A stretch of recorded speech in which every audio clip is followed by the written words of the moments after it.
It's interesting, in a world that struggles with believing in Jesus, that it can still struggle in light of what happened to Jesus in the Garden of Gethsemane. Because I want you to just think about that for a minute. There's nothing more real, more part of the human experience than Jesus' experience in the garden. Because we all know what it's like to be afraid.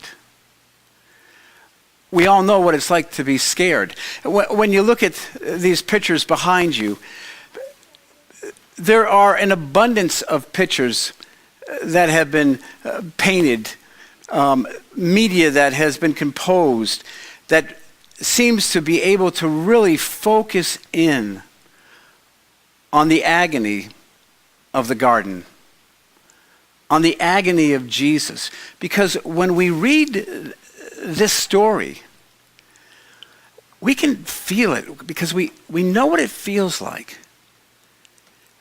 In the sense that we know what it feels like to be afraid. We know what it feels like to be filled with grief. These artists could draw these pictures because we know what it's like to be afraid of the dark. We know what it's like to fear danger or death around every corner. We know what it's like just to be a child lost in a crowd. Have any of you seen the movie Lion yet? Oh, you got to see it. Great movie. Your parent, cry your eyes out. About a little kid who just gets lost in India. And boy, when you're watching it, you can agonize and think, oh, what must this be like? I remember being lost in Bradley's department store thinking I'll never be found again. But we know that sense of panic. We know what it feels like to feel fear. Last month or so, we've been looking at human emotions. We've talked about how important they are because they help us to know what's real and what's true beyond the cognitive, but right to the emotional, right to the point of being able to substantially feel it. This evening, we're going to look at the emotion that we call fear.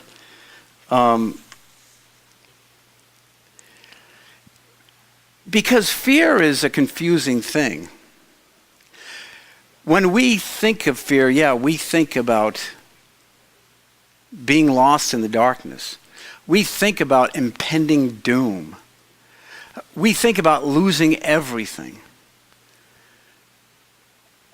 We think about being alone and dying by ourselves. We think about what happens if I come down with cancer or have to suffer some painful, deadly disease.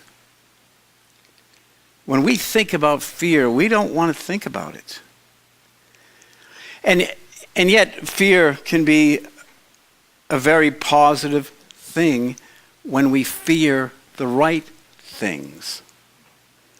Because yes, God wants us to fear Him. He wants us to understand that while He loves us, He holds our lives in His hands. That in order to love Him and to submit to Him, we have to revere Him and know that there is no one like Him. That in order to be secure, we also have to know that we're safe and that we're safe with someone who is far more powerful than we are. Fear in that sense can be a good thing. Fear can be a good thing when we fear getting caught up in doing things that are evil And we understand that, yeah, if I do that, that will bring me to a place where bad things will happen, and that should evoke fear within me. Unfortunately, those aren't the things that we usually concentrate on when it comes to fear. We concentrate on our own lives, on our own health. We concentrate on our families. We concentrate on our possessions and our wealth and making sure that we don't lose them. We concentrate on our popularity and our positions in the world. We concentrate on our looks and our aging. We concentrate on making sure that we have security systems on our homes, for we fear what might happen if someone were to come in and steal them. We concentrate on making sure we're vigilant when we walk down the streets at night in fear of what could happen to us. We concentrate on so many things that evoke fear that we almost live 24 hours in a state of fear, wondering what's going to happen to us next, what's going to happen to my future. Will my dreams come true, or will I be left at some place unsatisfied with my life? That's the stuff we usually concentrate when it comes to fear. And make no mistake about it, fear will steal your life away. Clinically, we say people who struggle with anxiety usually function at about 65% untreated, because the other 35% of their brain is just ruminating over and over again on all the things they're worried about. Fear can make a coward out of anyone. I once had the opportunity to treat an NFL football player. This guy was a mountain. He was like 6'100". I don't know what he was. I mean, I felt like a mouse with this guy. I remember walking into the conference room and ducking his head as he came in. And, head away, I can only imagine. 270, whatever, big guy. And he sat down across from me, and he just started bawling like a baby. And he said to me, I've never been afraid of anything, and now I'm afraid of everything. He was suffering from panic disorder, which is just constant panic attacks that just totally unnerve you. And yet here's a guy who you would think, what does he have to fear? I remember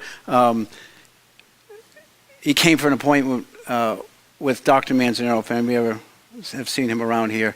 Dr. Manzanero is like, 5 foot, And the guy got his appointment wrong, and he was getting angry. And there's little Dr. Manzanero. Now you stop that right now. And I'm thinking, or what? He'll throw you like a football.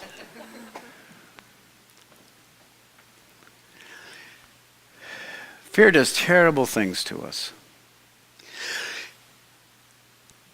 The garden is so important to us in our faith, because we get to see what happens to Jesus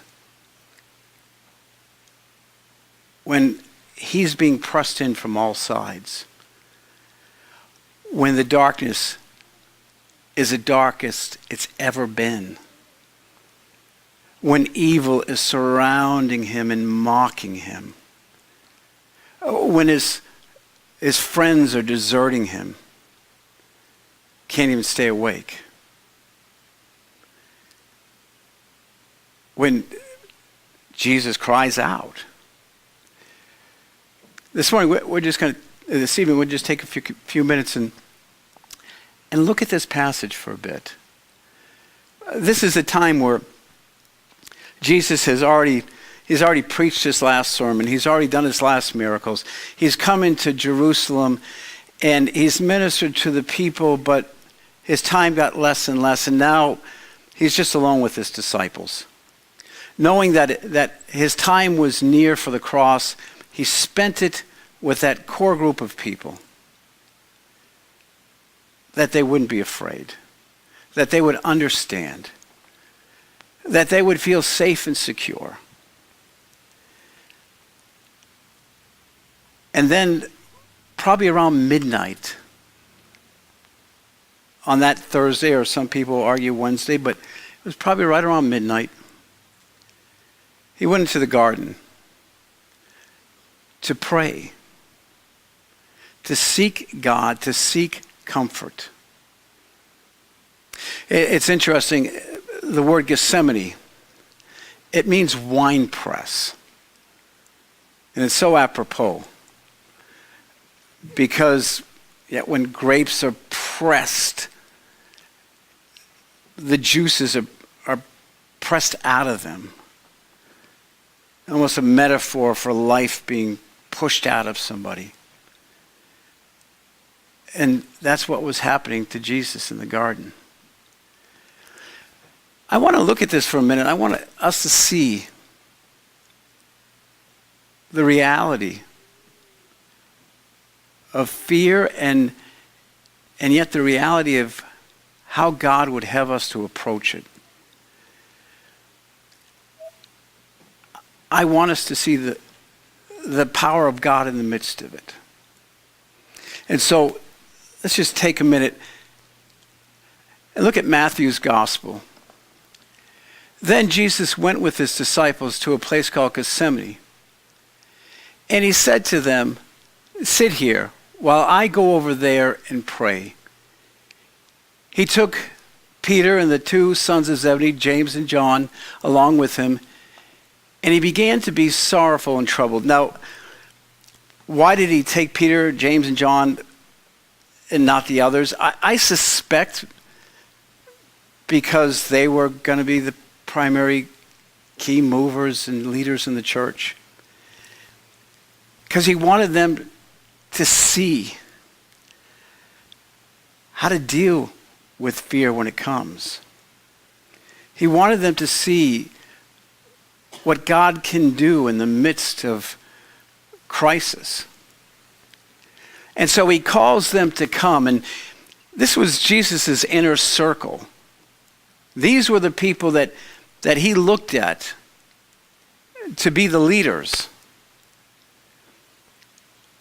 And so he calls them out from the others.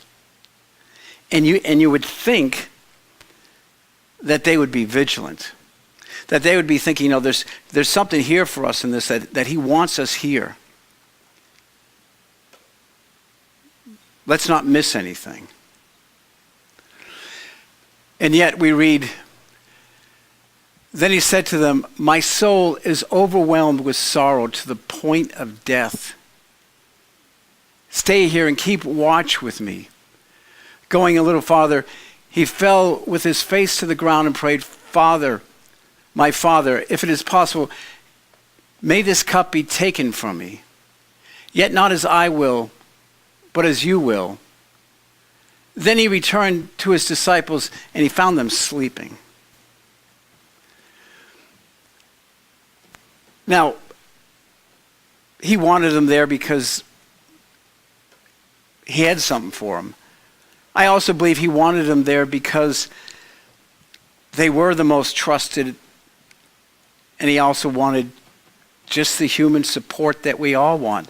Because while Jesus was God, he was fully man. Go back a slide, because look what we're told. Jesus, he said to them, "My soul is overwhelmed with sorrow to the point of death." What does that mean? How could Jesus be afraid? Let's go on a little bit. He fell with his face to the ground and he prayed, "My Father, if it is possible, may this cup be taken from me. Yet not as I will, but as you will." Then he returned to his disciples, found them sleeping. Couldn't you men keep watch with me for 1 hour? He asked Peter, watch and pray so that you will not fall into temptation. The spirit is willing, but the flesh is weak.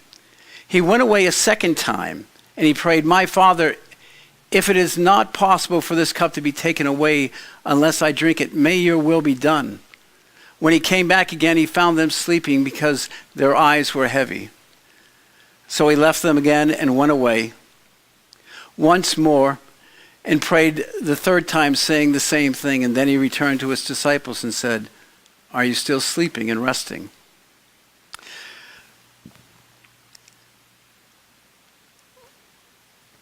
Could Jesus be afraid?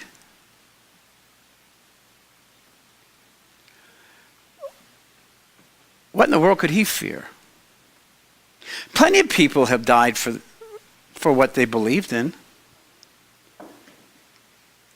Plenty of people have willingly gone and displayed great courage. What is overwhelmed with sorrow to the point of death? Overwhelmed means overwhelmed. You're undone. You're undone with sorrow. What sorrow was he undone with? See, he wasn't just looking at his death.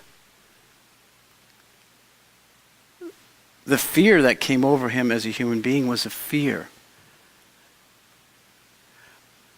of bearing all of the sins of humanity upon himself and thus being separated from the Father.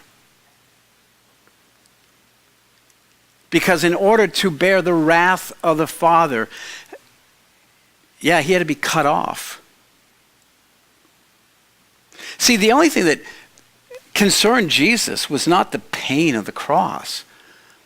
It wasn't the physical suffering. The only thing that concerned Jesus that makes perfect sense, because if you're a sinless person, it's because you walk in communion with God. And now that communion was going to be broken. Now he was going to have to stand as the enemy of God, because that's what we were, God's enemies. And so he was going to have to put that on himself. For the first time in the community of the Trinity, he was going to have to separate and become our sin. Overwhelmed with the sorrow and despair and doom of our sinfulness that separates us from the Father, he put on himself.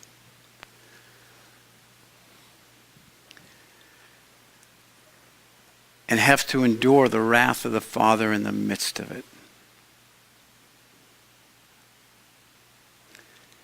No one's ever done that. No martyr who ever dies for his faith, which is incredible, will ever know what that's like. When we die for our faith, we enter into a greater connection and communion with God, not a separation. But that's what Jesus had to bear for us. The one who walks so close to the Father, the one who would say to the disciples time and time again, my time is not now. Your time is any time, but my time is the Father's time. And he's separated from that for us. To have to carry all the doom and despair and evil that we've committed that separates us from him, he put on himself. How could he do that? How do you deal with such overwhelming anguish? The fearfulness of something like that.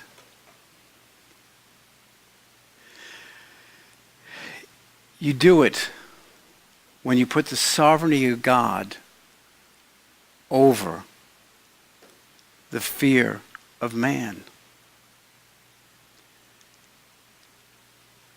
That's the only way you can do it. When we put God's sovereignty over our fear, then we can face any fear. I love a line from the musical opera, Jesus Christ Superstar, where Jesus is in the garden, and it's a great scene of anguish. And he says, "My God, thy will is hard, but you hold every card." I love that. It's the recognition that things can be hard and overwhelming, but God holds all the cards. All of them. God moves the pieces around the board, every single one of them.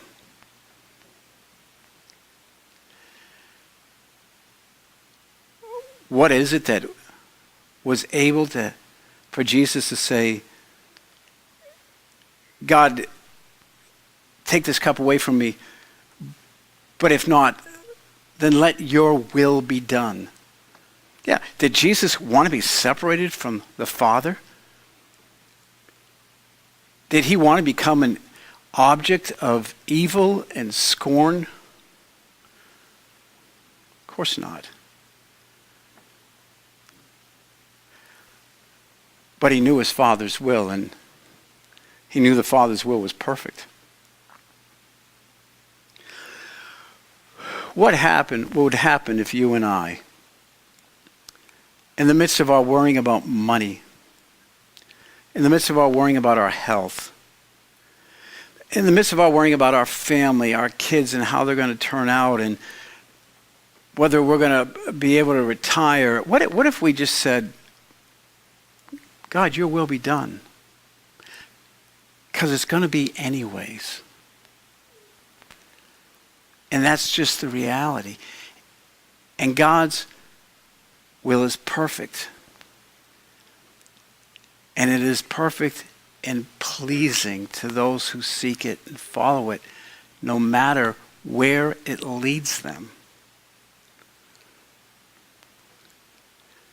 Because otherwise, if we don't tap into the fact that God holds every card, if we leave one area out, fear will take over. I came across this little ditty I thought was pretty good.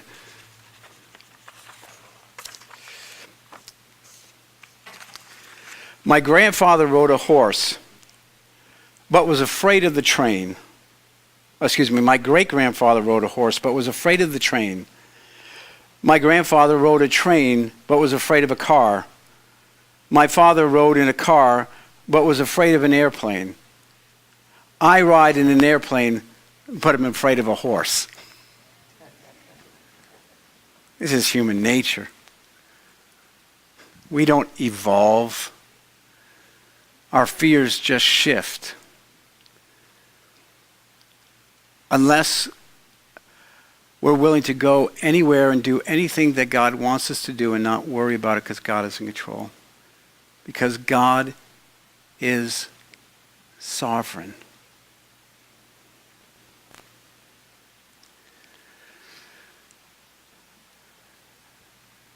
See, doing it's very easy. All we have to do is pray and say, "Your will be done." That's it. It's as simple as that. Because when I say, "Father, your will be done," I know it will be okay. Because it always is. Yeah, I might not get what I want. I might have to mature. I might have to sacrifice. But in the end, I only gain. Fear is terrible stuff. It's one of the number one emotions we struggle with every day. I think it's the number one emotion that separates us from God. And yet what Jesus did on the cross and making us the children of God, we no longer have to do that. All we have to do is to look at what God's Son did and know this is how God's children react in the midst of fear. They pray and they say, God's will be done.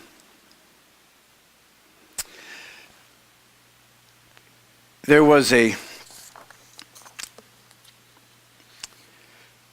division general who was going to look at command of Army Rangers, and so they all got together for that special day and they all fell out and were waiting for inspection. And the general went by and he saw this one young man from the south, and for whatever reason just went after him. And this kid, boots were shining, belt was polished, all of his medals where they were supposed to be, and he looked great to everyone else. And yet this general walked up and just started picking things and said to him, well, look at your coat. You're frayed. It's all frayed. You need to take care of that. And so this young Southern kid says to him, begging the general's pardon, sir, but I'm an Army Ranger and we're never afraid.